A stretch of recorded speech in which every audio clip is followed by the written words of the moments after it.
चंद्रयान 3 की न्यूज से भाई हमारा इंडिया तो बहुत खुश है, लेकिन हमारे पड़ोसी देश पाकिस्तान का भी तो रिएक्शन देख लो।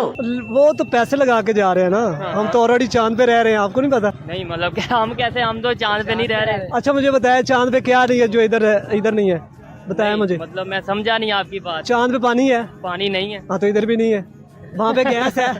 नहीं गैस। इधर भी नहीं है। वहाँ पे बिजली है? नहीं। ये अभी देखे लाइट नहीं है। बाप रे, ये तो धोती खोल रहा है। भाई इतना भी क्या सच बोलना था जितना तू बोल गया। अब भाई वो दिन दूर नहीं जब तुझे आतंकवादी घोषित कर देंगे ये लोग। बात तो सही है। ओ सॉरी यार, मैं तो भूल ही गया, ISI तुम्हारी तो औलाद है। खैर मजाक से हटके जेल की चक्की तो पक्की है मेरे भाई।